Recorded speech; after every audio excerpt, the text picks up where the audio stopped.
Okay, so I wanted to create this video today, and I want it to be about giving back to you, the people that actually watch my channel, people that have subscribed to this channel. And it's been something that I've been thinking about for a while, because honestly, having an audience of people listen to me, despite not being a particularly big audience, it's still something that means the world to me. And over the last 6 or 7 months has been a really fantastic experience to be able to talk to so many different people.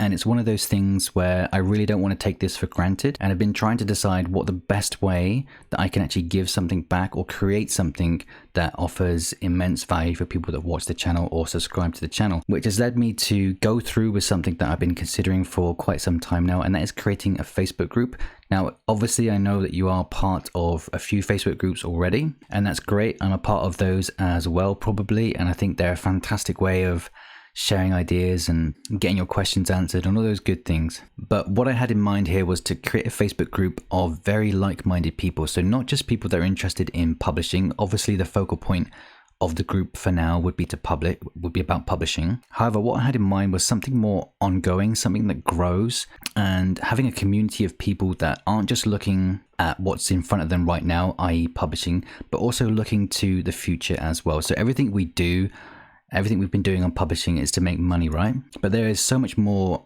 out there when it comes to actually earning money and becoming free in your life than just publishing. So for example, for me, I'm going to look into selling physical products through Amazon FBA at some point, either this year or at the start of next year. And that's the type of thing that I would love for people to share in this group as well. So not just publishing, but to talk about other ideas, things that people are having success with, things that people are really struggling with, and just create a community of like-minded people that actually want to help each other, and also people that aren't afraid to give honest feedback as well, okay? And I think from a selfish perspective here, it would be absolutely fantastic for me to actually have something created that I can look at every single day and see people, like-minded people, having conversations about these topics that I feel passionate about. And I think that would be amazing for other people to witness as well. Even if you're just sat at the back and you're not actually contributing, it's really great just to see what other people are talking about, get some ideas, get some inspiration, get motivated, and start feeling good about your online journey. So this isn't something that's all about me, it's about us and building something and communicating with like-minded people. But again, from a me perspective, in terms of actually helping people, I find it very hard to answer everyone's questions. So if you've ever wrote a comment on my channel I've not answered, it's mainly because I haven't seen it, and I get lots of emails as well. I get lots of messages on Facebook asking for help, and there are just some things that I just don't know. So whenever you have a problem like this, it would be fantastic to come to the group, ask, and hopefully get answers much quicker than I can supply you with. Okay, so I'm going to leave a link in the description to the group. If you want to join that, I would absolutely love to connect with you and have you be a part of it. So go ahead to the description, join the group, or send an invite to join the group. I'm not sure what it's going to be called yet, but do that and we can enjoy growing our businesses together. Okay, so this wasn't the point of the video to talk about a Facebook group. That is something very exciting. However, it's all about giving back and giving as much value as I humanly can to you within this video without making it too long. So in this video, I'm going to be talking about some various resources that I think are going to really help your publishing business. So I'm going to be talking about certain YouTube channels that I think are really going to benefit you. And this isn't going to be the typical YouTube channels that you've been watching before, because you're already probably going to be a part of them. And yes, they are absolutely amazing. However, there are some channels that just don't quite get the attention that they deserve. And there's some channels that are quite new that I think you should follow as well, that you might not have heard of. Because I think sometimes when someone creates a new channel, in order to grow, they give out tons of information in a short amount of time. And for us, people that want to learn about publishing, that's incredibly valuable. And I think it also gives a different perspective on publishing as well, the more people that you follow. And I'm going to be talking about that and recommending a couple people in this video as well as linking you to a couple videos that I think are really going to benefit you as well, okay? Okay, so aside from good YouTubers that I think you should watch, I'm going to be talking about people's courses that I think you would really benefit from. I've seen a few myself, and there's 1 or 2 really standout courses that I think would be amazing for you. And on top of that, I'm going to be talking about all the extensions and programs and software that I use to grow my publishing business. And also, I'm going to be talking about a few other ways that I think you can make money online. If you feel like publishing isn't for you, if you've been grinding away at publishing, or you don't quite have the passion for publishing that some people do, then I'm going to talk about other ways that I've actually made money online. And I know that will actually work for people that put effort into it. Okay, so I'm going to talk about that. And what I wanted to do at the end of this video was to try and create, and this is something that I really overlooked, and I must apologize for not including more of this on my channel, but the absolute basics. And I don't mean this in a patronizing way, because some people are just new to doing things online and making money online and new to computers and stuff like that. And there are some things that I'm overlooking because I make the assumption that people just know these things when obviously not everyone does. So things like creating job offerings on Upwork. So if you feel like you're struggling with some of the step one type of things and that's preventing you from really getting into publishing and getting going with it, then I'm going to include this at the end of the video. And I don't know how long that's going to be. It could be quite a while. So if that doesn't interest you, you feel like you've moved past that stage, feel free to obviously skip that and end the video at an earlier point, but I will be including a ton of beginner things at the end of this video.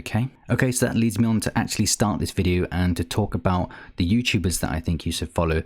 Now, the chances are that you probably already follow quite a few of the bigger YouTube channels in this domain, and you would be absolutely right for doing so because most of these channels are absolutely amazing. In fact, pretty much all the channels I've ever watched for about KDP and publishing are absolutely fantastic. However, I do think there are a couple hidden gems out there. So people that haven't quite got as many subscribers or don't get as many views as they deserve. And also a channel or two that have only just started and don't quite have as many eyes on them as they deserve either. Okay, so I don't know what the etiquette is here when it comes to recommending other people's channels. So I'm just going to talk about them and show their channel homepage very quickly and then move on. And also I'm not very good at pronouncing people's names, so I apologize if I get any of these names wrong. Okay, so as you can already see, I have subscribed to plenty of other channels on my YouTube here. However, the first one and one of my favorite channels here is Ben Shinnock. Sorry, I don't know how to pronounce the name properly, but I think this is one of the best channels that I've watched on YouTube. And I think Ben has recently had just hit over 100K with his KDP earnings, which is absolutely fantastic in such a short period as well.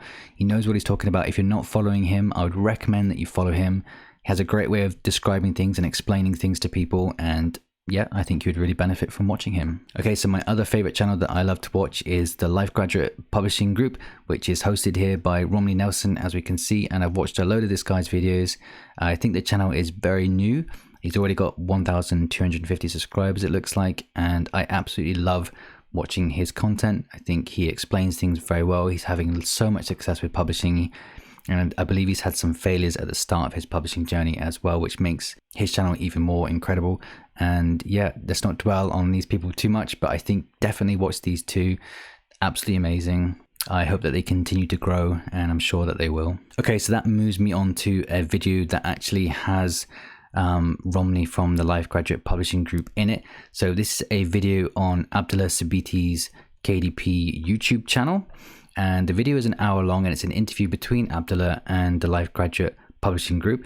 And I think it was one of the best videos that I've watched regarding publishing in a long time. So to give you some perspective here, I have the attention span of a fish. I don't watch things. I lose interest in things very, very quickly. But I actually sat and watched the entirety of this 1 hour video. And if it's okay with these guys, I'm going to link this in the description on this video. And I just think it's a really good watch.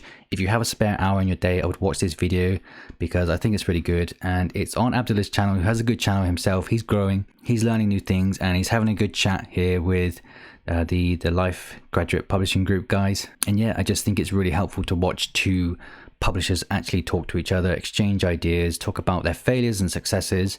And yeah, go watch this video. I'll link it in the description. Okay, so sticking in this kind of KDP YouTuber sort of thing that I'm talking about right now, the best course that I've ever watched on KDP and low content publishing has been by Shashwat Ashiya.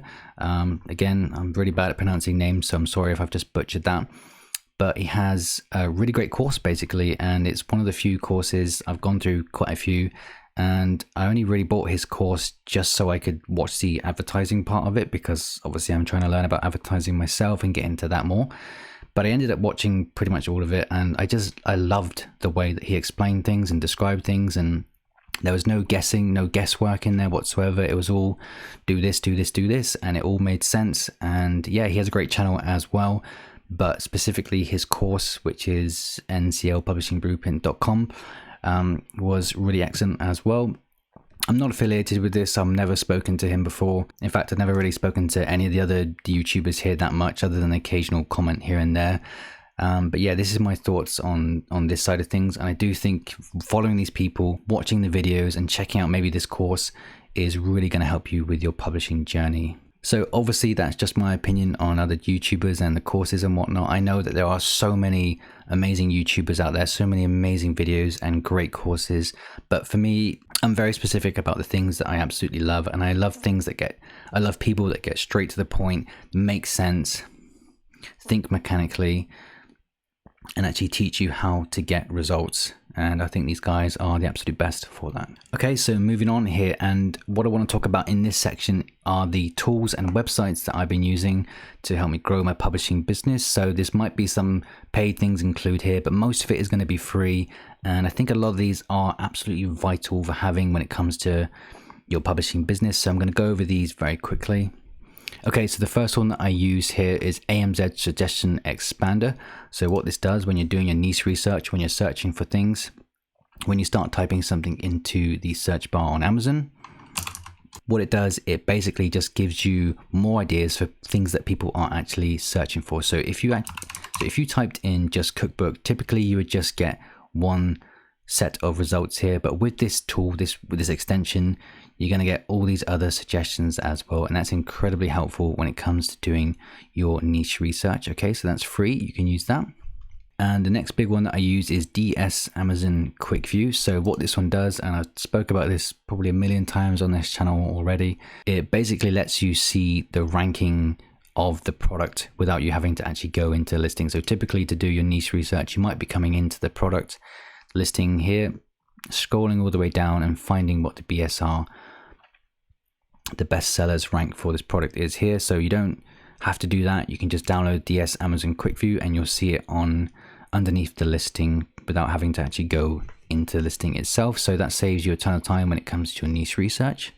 Okay, and the last one that I use is Colorzilla. Now this just happened to be the first one that I downloaded of its type. I'm sure that there are tons and tons of different ones here, maybe even better ones, but I've been using Colorzilla, and basically it's just a color picking tool. And it's one of those tools where you feel like you're never going to use it, but you end up using it a ton. But that's what I found anyway. And what it allows you to do is just pick the color that you're looking at on the screen. So if you come up to the extension here and click that, you can start hovering over the color that you're interested in. And once you click it, it's going to copy the color code, and then you can go ahead and use that color. And that's probably going to be mainly for things like your book cover, especially if you're creating your book cover yourself, or if you find a really cool looking book cover that you like on Amazon and you really like the color and you want to see what color that they've been using, you can just go ahead and click on your color picker, hover over the color that you like the look of, and then and when you click, that's going to copy the color code so that you can use that in Canva or wherever you're doing your design work. Okay, so that's extensions. What about websites? What websites have I been using? Obviously, I use Canva, so I have the Canva Pro account. You can just use the Canva free account, and I pretty much use this for just making my book covers. When I can make these simple book covers, I do them in Canva. And of course, as you can see, I use them to create my horrendous YouTube thumbnails as well. Okay, the next website that I use pretty much every time I do niche research is BookBolt. I've spoken about BookBolt so many times, and I'm not going to leave any affiliate links or anything like that in this video. Just know that BookBolt is one paid software that I use to do quick niche research. And the other one that I use from time to time is Helium 10. So at the moment, I'm only using the free version of this software. Where you can get sort of limited use per day. You get 3 searches per day. I don't have the paid version. That's something that you might want to look into if you feel that it has a use for your business. But I kind of just use it to sort of confirm that a really good keyword that I have in mind actually has search volume going to. Okay, so that's Helium 10. So the next one that I use is bookowl.com, or bookowl, however it's pronounced.com.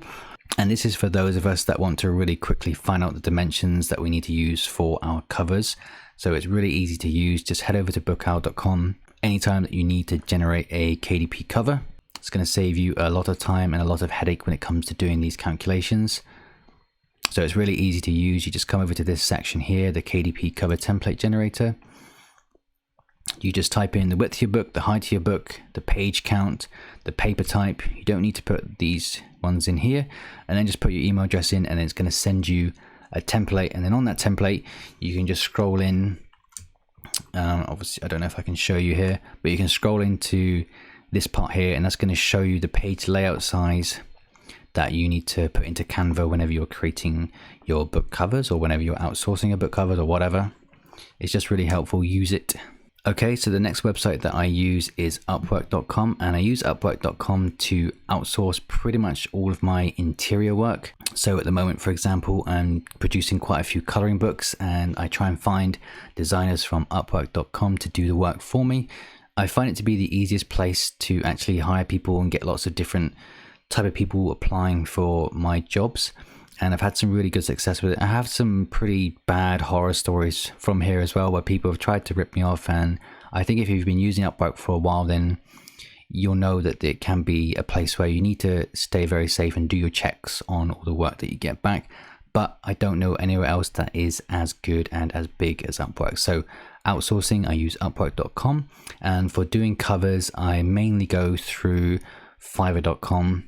And Fiverr.com is one where I've had some good success with finding people that can design covers quite well. And I think you should really only look into Fiverr if you're looking at having budget covers created that actually look quite good. So if your budget's quite low, then I suggest that you come to Fiverr.com and get your cover made there. Okay, so the next website that I've been using recently is keyword.io. So I mainly use this to get ideas for phrases that I can use in my ads. So I come across to keyword.io, come across the Amazon section here, and then I just type my main keyword in. So for example, if it was a keto cookbook, I would just simply type keto cookbook into the search here. And then that's going to bring me back a ton of keyword ideas. Okay, so moving on now, and again, all about giving back as much as I can in this video. So in this next part of the video, what I wanted to do was to quickly go through my sort of step-by-step of finding a book, creating a book, and then publishing that book, and then running ads to that book. Okay, so I'm not going to go into detail about all of these things, but what I want to share with you, and I think this is very valuable, is the process that I'm taking when it comes to creating my books. Okay, so at the moment I only have, I think it's 300 books, 200 books, I'm not sure, live on my account, that despite the fact that it says I have over 500, which I definitely don't. But I think it's a pretty good thing to have success with a low amount of books like that.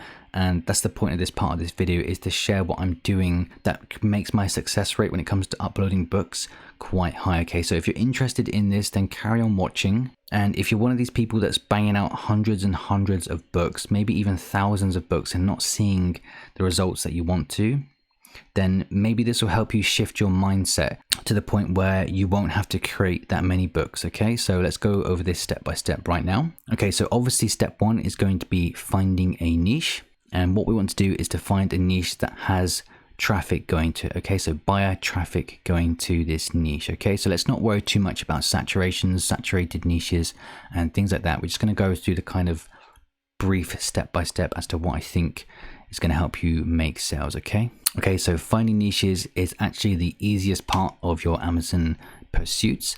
And if you can't find niches at this point, then I think you're not looking hard enough. Okay, so you have infinite amounts of YouTube channels that you can check that give away niches. You have niche lists that you can download, just like the one in the description in this video. You can download the 100 free niche list from there. It is really simple to find niches. Okay, so one of the easiest way that you can quickly find niches, especially if you're doing low content books, is just to start with a kind of starter word. And let's just use logbook for example here.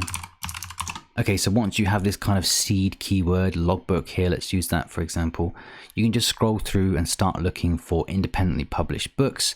And then once you find something that looks interesting to you, you can use that as your niche basically. So that's it in a nutshell. So I'm going to scroll through until I find ones that I know are going to be independently published. So this one here looks like it is. Yep. So this is a camping journal RV. So I know that is probably going to be a good niche. So we need to check now if this has traffic going to it. If this niche, the camping RV journal type niche, we want to know if this is a good niche to sell in, if it's got traffic going to it. So what can we do to make sure that there is traffic going to this niche? We do more research, okay? So the step 2 here would be to confirm that the niche has traffic going to it. So let's just search for it in the search bar here. So it is a camping journal. Okay, so the first thing that I look for here when I start typing in my niche idea is to see what kind of results Amz Suggestion Expander is giving back to us. So if we have lots of different sort of tag on suggestions to just camping journal, then we know that if multiple versions of this keyword phrase are being searched for, then we must know that this has traffic going to it. That's the first way we can identify a good selling niche. So let's just go for camping journal logbook. Okay, so all I would want you to do here at this stage, at step 2 of confirming the niche has traffic going to it, is just to scroll through the independently published books. So like this here, you can always just hover over if you have the DS Amazon Quick View extension. As you can see here, it says independently published. And this one here, for example, does not say independently published. Just scroll through them and keep checking what the rankings are. So we have 61,000.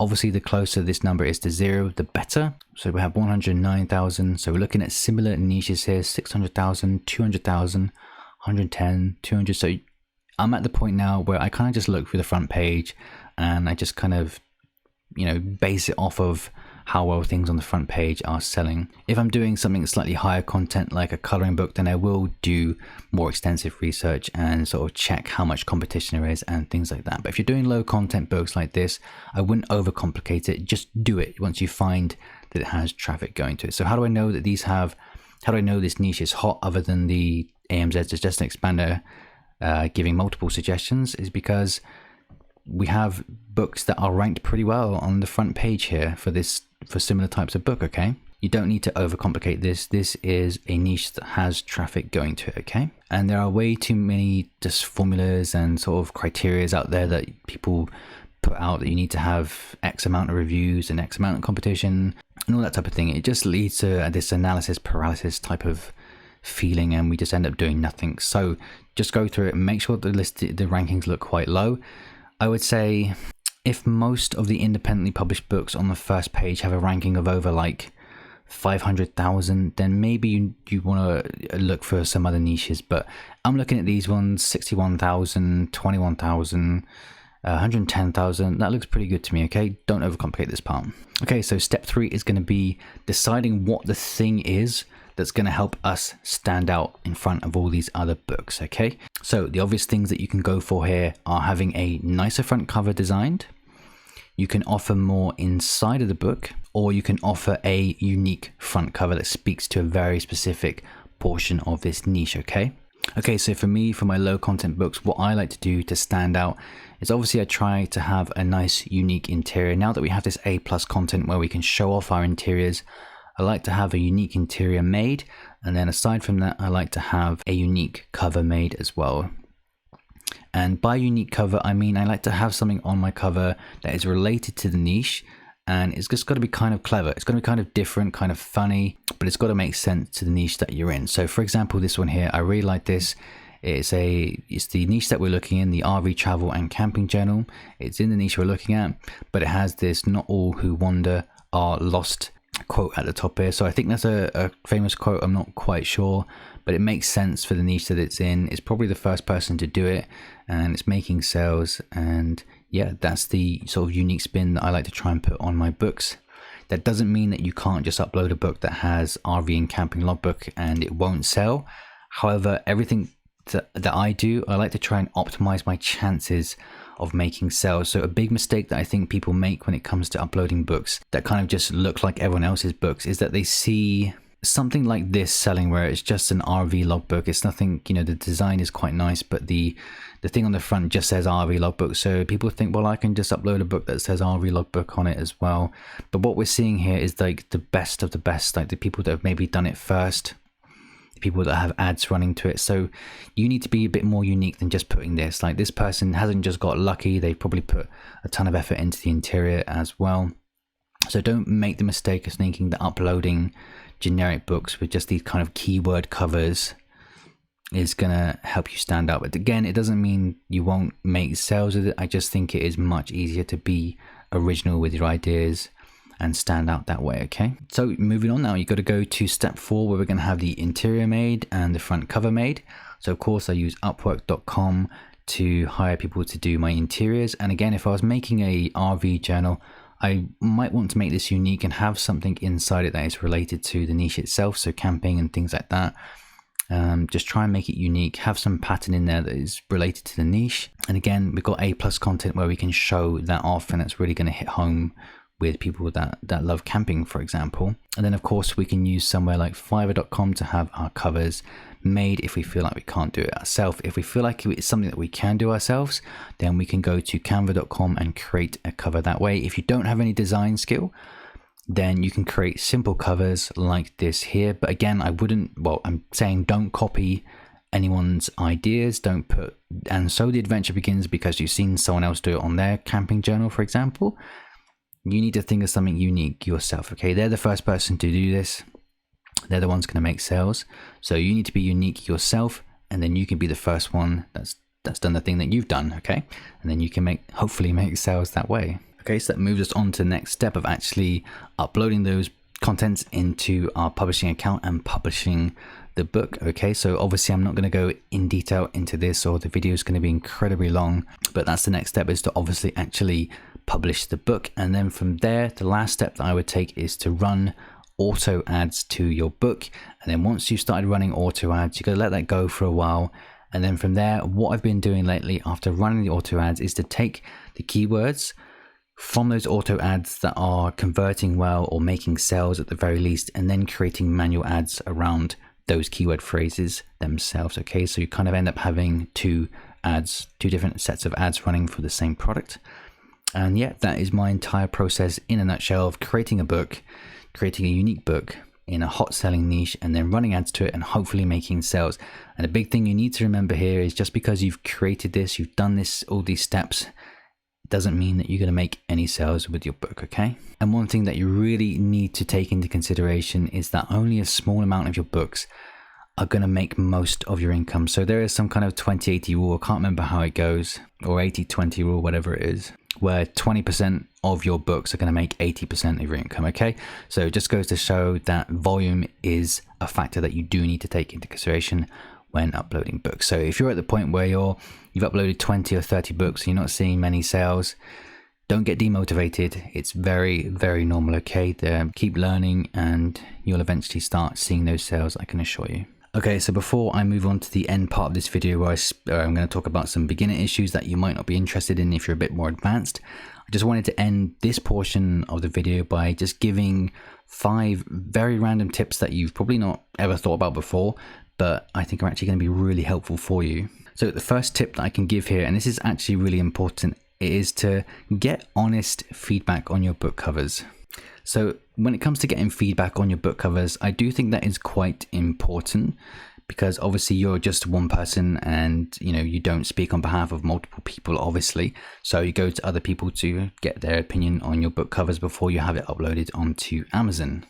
So some of the problem that we have here is that when it comes to getting an opinion on a book cover, is that we'll go to people that are close to us, people that care about us, who are likely to give a positive response with their opinion. And I've been in this situation where I've created myself a book cover, a couple years ago, and I was asking my family what they thought of it, and obviously they gave good responses. And then after a while, when I actually saw what other people were doing, it made me realize that actually those covers are pretty awful, and you probably wouldn't buy them yourself. So book covers are incredibly important. So it is important, if you're looking to get feedback because you're not sure on the quality, is to find people that are totally honest with you. So Facebook groups are a really good way of getting honest feedback on your book covers.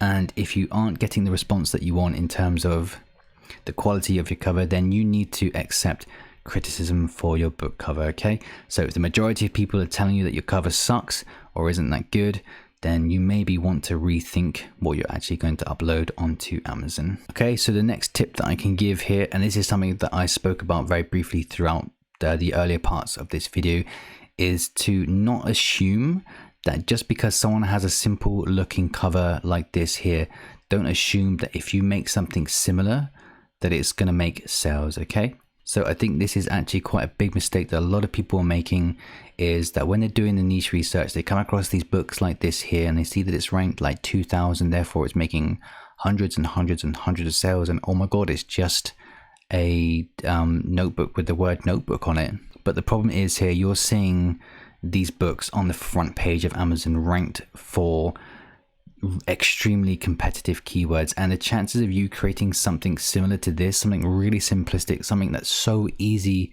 to make by millions of people could make this type of book, the chances of you making sales from it, I think, go down quite significantly. And this also leads, I think, into the problem where people are creating tons and tons and tons of books, and they think that if they create tons and tons and tons of these type of books, then eventually some of them are gonna stick in the marketplace and start making sales. And realistically that might happen, but I think you'd be far better off at creating a unique product that no one has seen on Amazon before. Okay, so that's my second tip.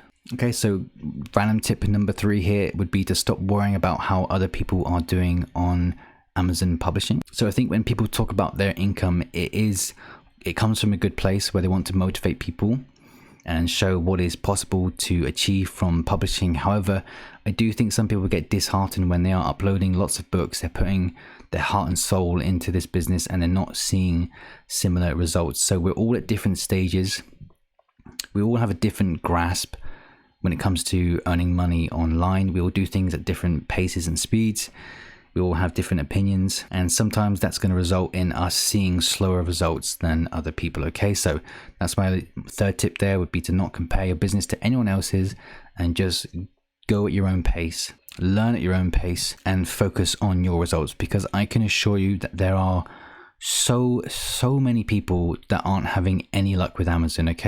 Okay, so my next tip here is one that has changed my outlook on publishing and has really given me much better results than I thought I could ever have with a publishing business online. And that is to try and publish in a variety of niches, okay? Not just focus on one just because you think you know about it or you think that it's a good selling niche.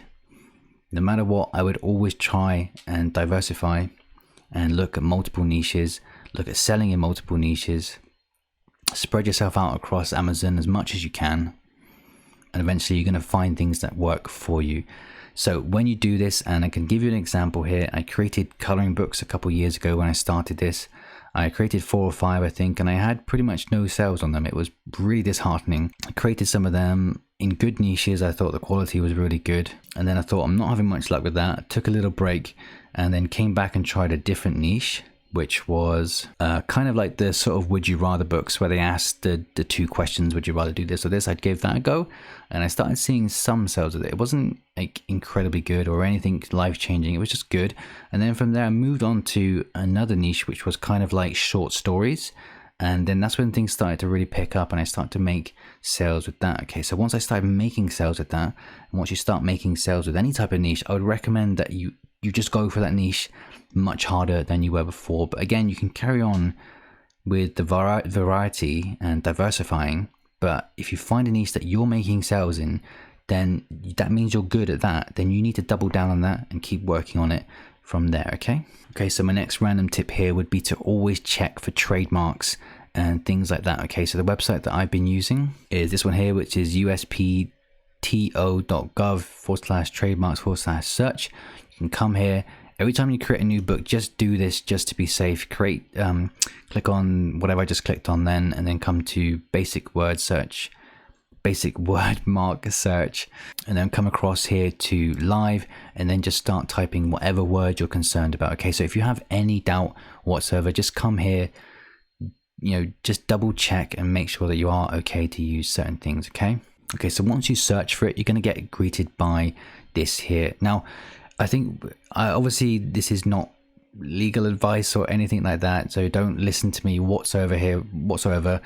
But I think, and I might be right in saying this, that when you check here, so for example, when I'm searching for the phrase pocket planner here, you can see that it is trademarked, but it needs to be trademarked in a certain type of class that would stop us from using it on books. So if we click here on the TSDR part, if we come down to goods and services, okay, we can check what our primary classes and what the US classes are here. So we have 9, 21, 23, 26, 36, and 38, okay? So that doesn't necessarily mean that we can't use this on our books. Okay, so I think the class that is relevant to books or paper materials or whatever they call it is class 16. And so again, not legal advice, obviously, but if we don't see that, then it should be okay for us to use. But again, don't take my word for it. This is just my opinion on the matter here, okay? But again, always do your checks. Don't ask random YouTubers, okay? Okay, so as mentioned earlier on in this video, I wanted to talk very quickly about some other opportunities that you can look at when it comes to making money online. So I've been trying to find ways to make money online for quite a few years now, and the best that I've come across and the most accessible is publishing, obviously, hence the channel. However, I have had some brief spells of success with some other areas online, and I want to quickly share them with you.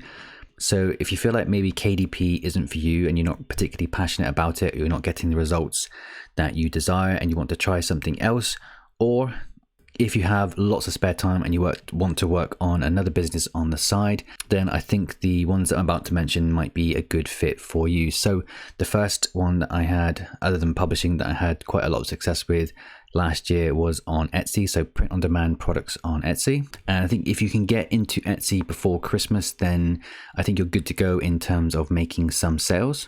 And I think now, just before Christmas, right on Q4 is a good time to get into Etsy if you're thinking about starting something print on demand. So if you're unsure about the concept of print on demand, I guess it's kind of similar to what we're doing with our publishing, where we're not actually holding any physical products. And just to give you a quick example of what I was doing here, I was making these kind of funny designs, and then I was sending these designs to the place where these masks were actually being produced. So of course I didn't actually touch them, and then once they made a sale, I would then order from the place where they were being produced, and then they would send that to the customer that bought from Etsy. Okay, so the concept was kind of the same here, where we would take a look at things that were selling quite well. So if we could establish that this mask here, for example, was selling well, or this design was selling well, then we could go ahead and put our own version, a different version of this type of product out there, and hopefully make sales.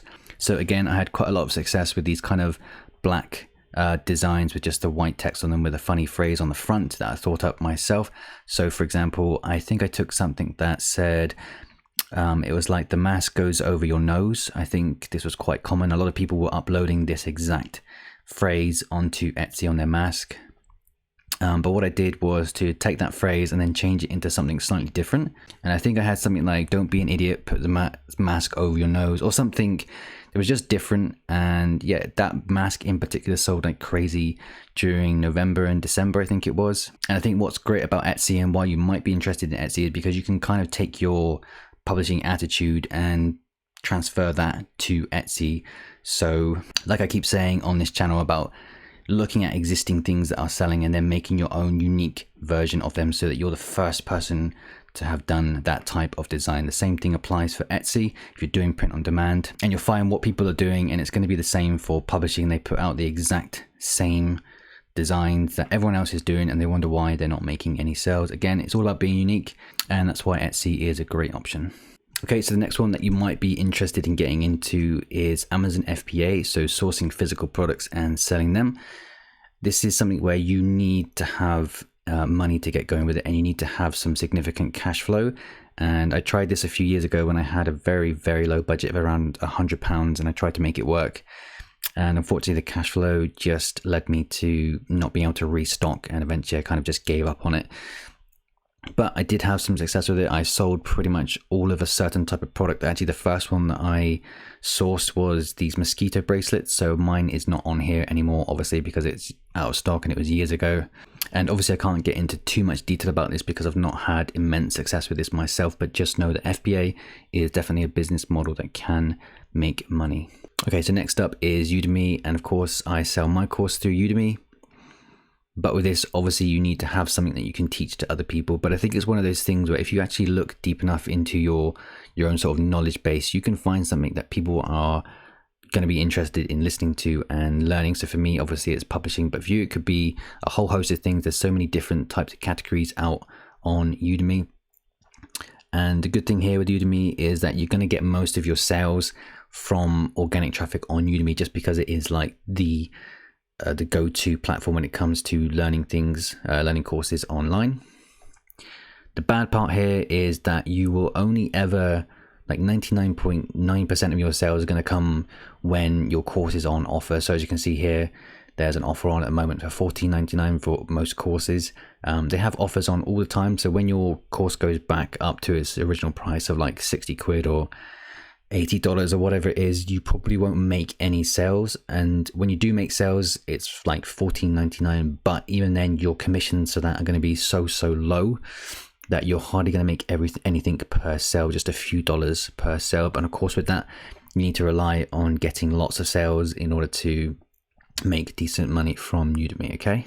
Okay, so that's just a couple of the other areas online that you can make money that I've had some success with. So I know that these things do work and it is actually viable to make money on these marketplaces. Obviously, there are plenty more out there, but I can only talk about the things I've had success with. And again, if you're struggling with KDP or you just don't feel passionate about it, then taking different routes might actually be a good idea for your online businesses. Okay, so like I said at the end of this video, and we are at this point now, and if you feel like you know all the basics and you don't want to watch this part of the video, then obviously feel free to leave me alone and go do your own thing. But hopefully, if you've got to this point in the video and you've watched all this and you've enjoyed it, then we'd like to thank you for watching the channel, and hopefully you'll join the Facebook group that I spoke about. And yeah, that would be absolutely great to see you there, and I'll see you soon in another video very soon. Okay, but for those of us that want to look at the sort of beginner stuff here, I'm going to get into that now. And I don't know how long this video is going to be, but I just want to talk about a few things that I get questions on. So obviously I can't talk about absolutely everything, but there are just a few that stand out for me. And one that I get a lot is actually creating job offerings on Upwork. So first and foremost, you want to come across to upwork.com. Okay, then of course you're going to need to create an account here. Now I already have an account, so I'm not going to do that. You need to do that yourself. It's very easy to do. Just go through the steps, and then once you've logged in, you are going to be able to start creating your job posts. Okay, so once you create a job post, it's going to get put out there onto upwork.com for freelancers to come and look at and apply to your job. So for example, if we wanted to have coloring images for our book made, then we would come here where it says to write a headline for your job post. And this is what I do. It's what I've been doing recently to find people for my coloring pages. I'm just going to type just type what you want basically, and that is for someone to create simple coloring pages for my book. And then you can click here at the bottom for the skills section. So you can either search for your own skills, but what I like to do here is just pick off of this list here what is most applicable to what I'm looking for. So for example, if I was looking for people to draw things for me, I can just come to illustration here and click that. Then we're going to go next on scope, and you can click multiple if it makes sense to, like graphic design, freestyle drawing and things like that. Okay, so it's obviously going to be relevant to your job. Then we click on scope, and for the most part these are going to be, you can click small here for the size of your job. So these are considered quick and straightforward tasks. For example, creating a logo. So let's go with that. So how long is this work going to take? For the most part, again, it's going to be less than a month. And what level of experience will it need? So of course this is going to depend on your budget, and when I pick one of these three boxes, it is dependent on the budget that I'm going for. So if it's a really simple book where I feel like people can create them very quickly and very easily, I just go for entry. But if it's something a little bit more complicated, then I go for intermediate. I rarely click on expert. Again, I'm not sure how much difference this actually makes. So let's just go entry for now. And then we're going to click next location. And then we're going to go worldwide. So yours might look different if you're not in the UK, but just go for worldwide, which means we're going to be taking people, which means that we're going to have applications to our job from people all over the world. And then just click on budget. And I've never used the hourly rate on this because I'm just not quite comfortable using that. So I tend to go with the project budget here. And again, this is entirely up to you. So it's kind of weird. Like, is this for the full project or is it going to be per page? I don't get bogged down too much when it comes to this section here. I just like to type in something like $50 and then go to job post, review job post. Okay, so here we have obviously the title that we created earlier, And then we need to describe our job post. So I think this is one part where people seem to have a problem with. And the main tip that I can give here is just to not worry about it too much. Like, no matter what you put here, no matter how vague you are, you're going to get a lot of people applying for your job. But if you can be a bit more specific, then do that. And I've seen people really fret over this section like it's the most important professional thing on the planet when it isn't. Just type exactly what you want, okay? And if you can give examples of other books that you like the look of, for example. But for me, for the most part, I just like to say what I want done. So for example, if I was having a coloring book for kids made and it had vehicles, for example, if it was a vehicle coloring book for kids, I'm just going to say, hi. Looking for someone to create simple coloring pages for a kid's book that I'm working on. And then I write something like, here's an example that I like the style of, and then I link them to either a picture or someone else's book or something online where I just like the art style and I want someone who can produce similar art style to apply for this job. So it'll be a link in there. So I'm not going to put one in for now. And then I'll say I'm looking to pay $1 per page or $2 per page. This is something I can't tell you exactly what to do because your budget might differ. But if it's a really simple book, then you can look around $1 per page and even less. If people don't like that, they don't have to apply. But again, I like to kind of lowball and try and get the most that I can out of people. Okay, and then I like to just say, please send samples when applying. And then you just say thanks and then whatever your name is, okay? And trust me, like putting something like this is going to be enough for you, okay? Don't overthink this. Just say exactly what you want, how much you're willing to pay. Give an example, make sure that they send samples when they apply. And again, we've already filled this in. This is just from earlier. And then just click on post your job now, okay? And then it's going to say congratulations on your first job post. Now, obviously I made a new account to do this. That's why it's saying this. Okay, so it's going to bring you to this page here. Now just ignore this, okay? So it's going to try and link you to people that they think you might be interested in hiring. Don't worry about that because you're going to get plenty of people applying to your jobs. So once you have that, you can just come to a job section at the top here and then click on my jobs. Okay, and then you're going to see your job listing here, okay? So obviously I don't have any proposals yet because I've literally just created this 30 seconds ago. But once people start applying, you'll see the numbers change here on the proposals, and then you can go in and start looking at the applications for your job, okay? So I'm going to have to log into my account very quickly to show you what this looks like and help you decide on how to actually pick someone for your job. Okay, so for example, on my account here, what we can see is that I wanted some simple patterns for part of my coloring book.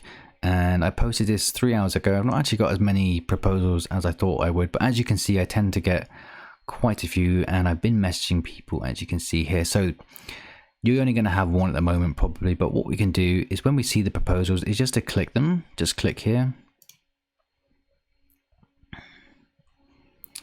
And then that's going to bring you to this page here with all the people that are applying for your job offering, okay? Okay, so what I recommend that you do is to just go through these one by one and see what they have to say and see what they've sent you. So what I would do here when it comes to clicking on these people and seeing what they're offering, I tend to skip by people that I think are copying and pasting messages to me, which means if they're doing that, it means that they've not paid much attention. They're just applying to every job, and they probably, and I know this, that they won't be suitable for the job. They won't be specific enough for the job that I'm looking for. And the other thing that I look for when people apply is to whether they've actually attached a sample of relevant work to their proposal, okay? So as you can see here, this person, quite personal, they've used my name, they've understood the type of job that I'm looking for, and they've attached a sample at the bottom there, okay? So automatically, I like this, I like what they've done here. They have got some copy and paste stuff in here as well, but you know, whatever, it could be quite good. Okay, so you can just go through everyone and see what they're saying to you. And for example, this person here, I would probably skip over them quite quickly because they've not shown any interest in the actual job that I've put out there. They've copied and pasted this. They just said that my portfolio is here. It's not relevant to the work that I'm looking for. So I'm just going to skip through them and keep going through other people, okay? So if I find someone that I like the look of, that sends an example, sends a sample, and it's relevant to the job that I'm offering, they've spoken about the job itself. Maybe this person hasn't done that, but if, let's say that they did, we could just come down here to this box here and start talking to this person, okay? And what I like to do, if I'm not quite sure, and you should be not quite sure because a lot of people aren't genuine on Upwork, is I like to ask them for a very, very specific sample related to the job. So it's going to be like a $5 tester, let's call it that, for example.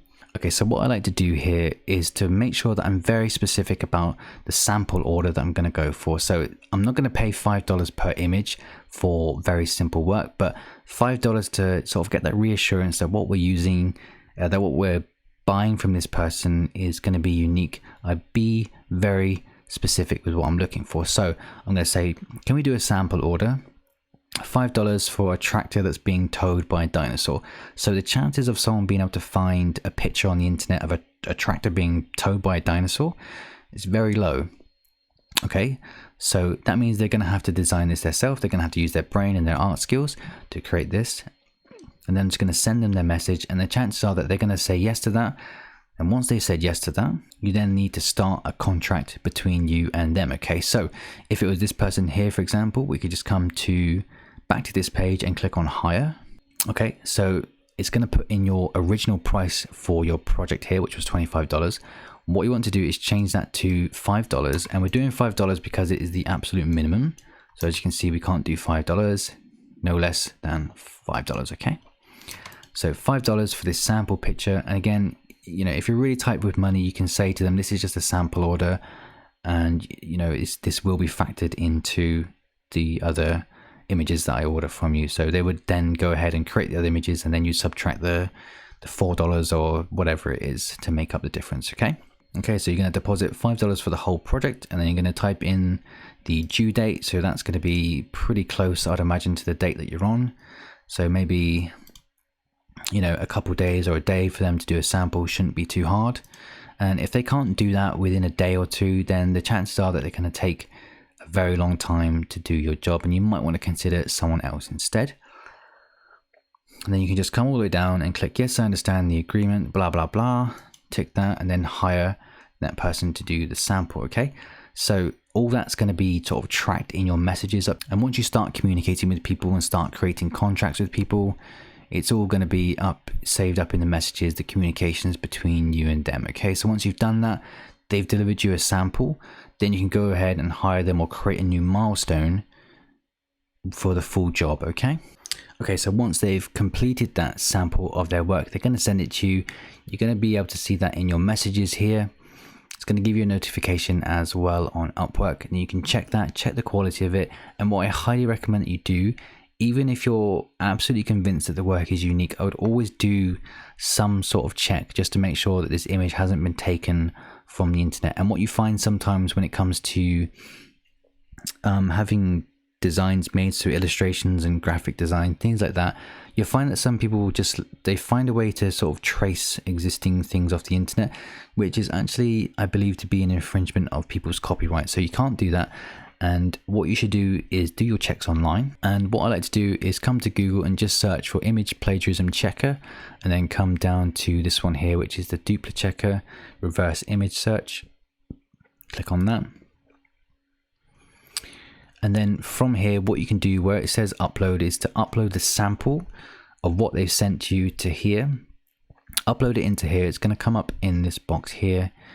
And then you're going to click search for similar image. And what that does, it just links it to a few other websites where that image might be found. So it's going to bring up things like Google and Bing and TinEye. It's going to do it all for you pretty much automatically when you click the next couple of links. Really easy to do, but I would definitely do it. And if your image shows up somewhere else, or very, very similar image where it's almost exact but a couple of details are changed, then don't use that person. You'll know that what they're doing isn't legit and it's not original, and just don't hire them. You know, you can try and get your $5 back for your sample or whatever. Some people do the sample for free, but if you do it for $5 and you want that back, I would just leave it, just move on to the next person. It's not much money. But yeah, always make sure that you do this type of check for anything that you outsource, okay? And the same goes for anything that you have that's written as well. You can come across to Google and just search for plagiarism checkers and use some of the free ones. Use a few of them, use Grammarly.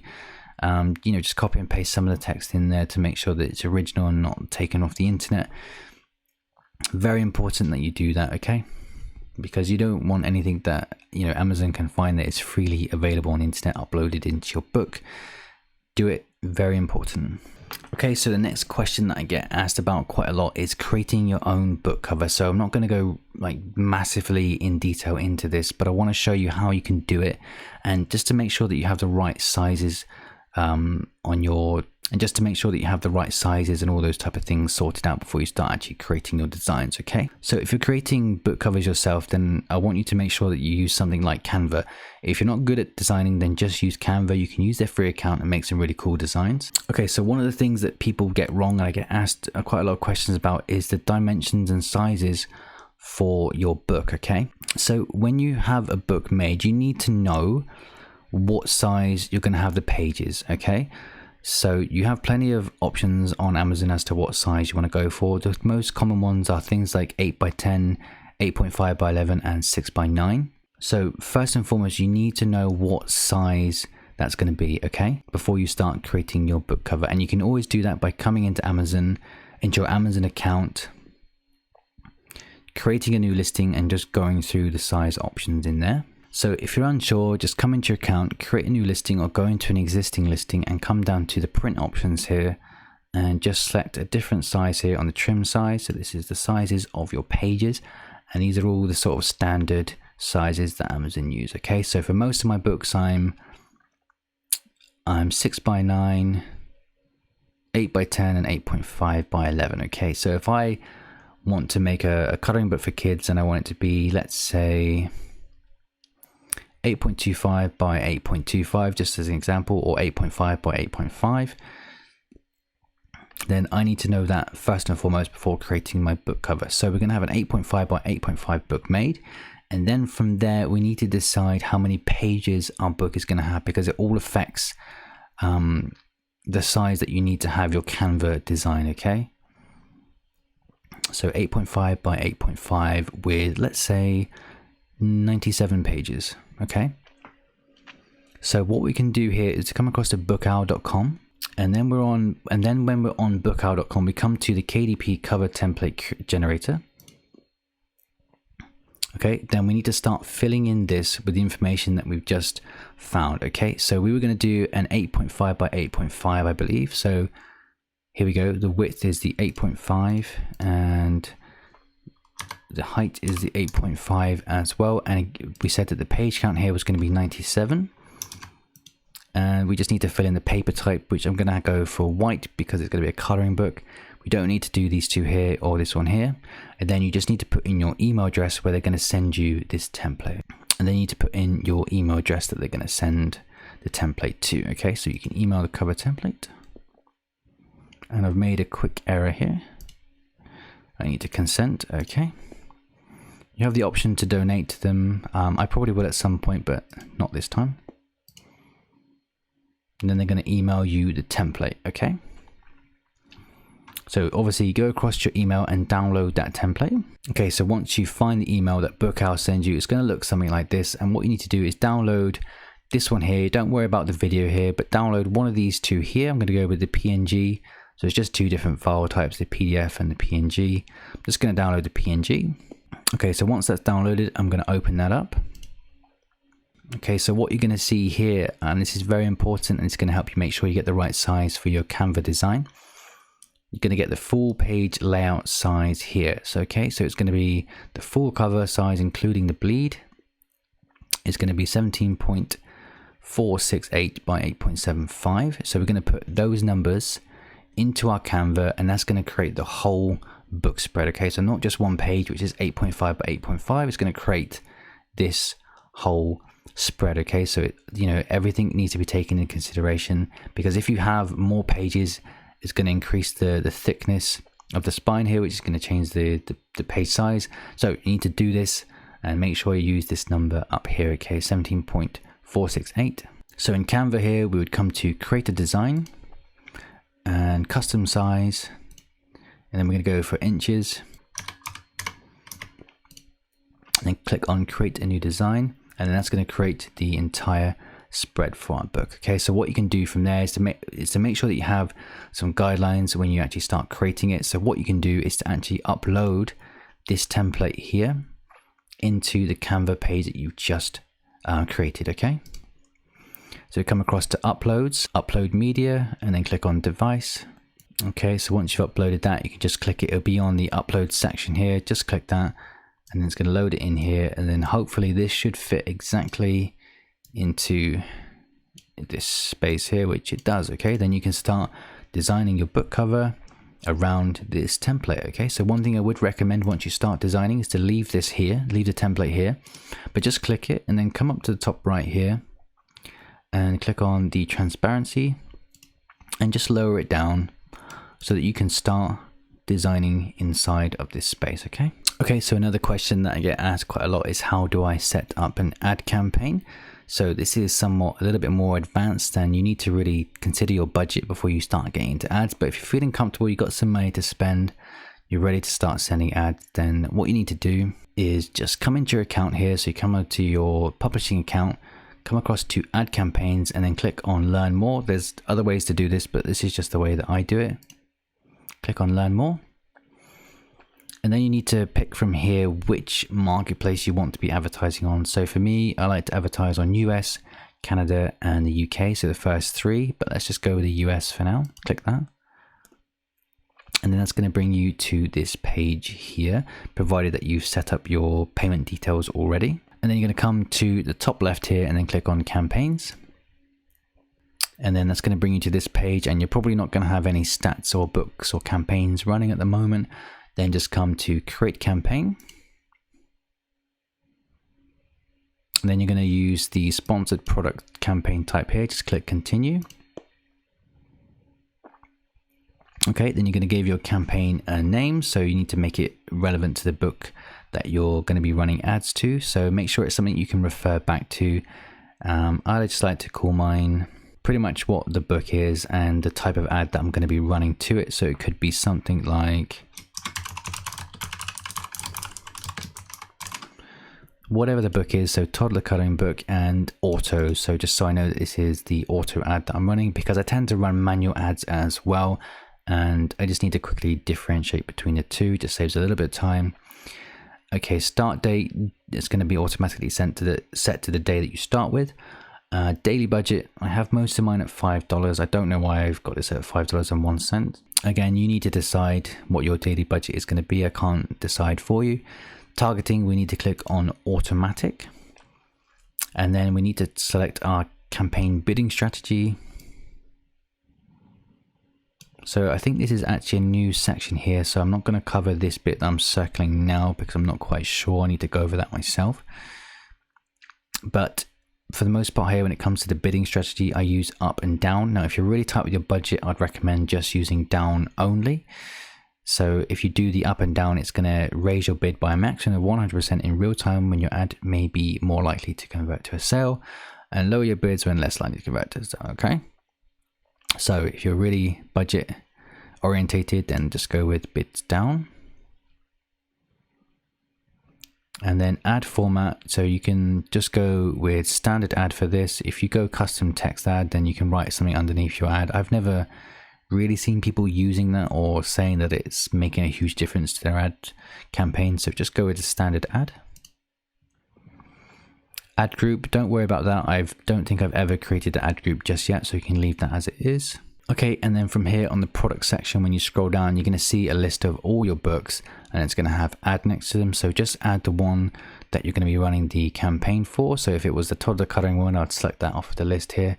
Click add, it's going to bump it over to the right hand side here. And then that's going to be the book that you're going to be running ads to. Okay, automatic targeting. So this is something that's going to take a lot longer to talk about and explain and, you know, describe the way that I do things. But for the most part, I don't go anywhere near the suggested bid, and I run most of my auto campaigns at around 20 cents. 20 cents here, sorry. And then once you've done that, you can just click on launch campaign, and there you go. You have your automatic campaign up and running. Okay, so just another question here that I get asked quite a lot is, how do I know which type of book is independently published? So that's quite important when it comes to doing your niche research, because you want to go by what other independent authors are doing. So let's come over to Amazon here and just look, and we're just typing in notebook here. And obviously this brings back a ton of different types of books here. Okay, so the first thing that you can do is to download the extension, the DS Amazon Quick View extension. So when you hover over these books, you can see whether they are independently published or not. So when you find one that is independently published like this, it's going to say publisher independently published. So the other way that you can do it, and you won't even need to use this tool to identify what is independently published and what isn't after a while, once you sort of realize what they look like on screen. So this type of book that is just flat 2D rectangle shape on the screen here, most of these are going to be independently published, okay? Whereas something like these 3D images here, the ones that have straps on them or bands on them or elastic bands on them, they got the spiral bindings, or multiple products like this here, or additional things going on like this here, these aren't going to be independently published. Like, none of them will be. They'll all be sort of sold through Amazon's FBA program or something like that. Okay, so none of these are independently published. You can tell that just by looking at their sort of 3D nature. But once we scroll down, you can see that is obviously independently published because it's flat on the screen. That is a DVD, I think. So, and again, like some of these I can guess, like this one's going to be independently published. This one might actually be, yep, and this one probably is as well. This one isn't. This one definitely is. This one definitely isn't. This one definitely isn't, because they have the spiral bindings. Again, I know it seems kind of a silly point or a silly tip almost, but it's the kind of thing that will help you in the long run when it comes to identifying other people's books. Okay, so that's just the most common questions. Obviously, there's going to be tons and tons of more questions out there that I've not included in this, but these are the most common ones that I've been asked. So if you are still struggling with some of the basics here, like the real basic stuff, you can't quite get your head around something isn't making sense to you, then I urge you to join the Facebook group that I've created, and just don't be afraid to ask. There's no stupid questions, nothing to feel ashamed of. We're all at different stages in our publishing journeys. Just ask in the group, or shoot me a message if you're really, really desperate or really shy. Just shoot me a message and we'll try and sort something out for you. And also on top of that, if there are specific videos that you want me to create that's going to help you get started with your publishing journey, then again, don't be afraid to leave a comment and ask for me to create a certain video. If that helps you, then just ask. Okay, so for the very few amount of people that are actually watching this portion of the videos, thank you for sticking along. I hope it's helped you. Again, if you have any questions, email me, Facebook me, join the Facebook group.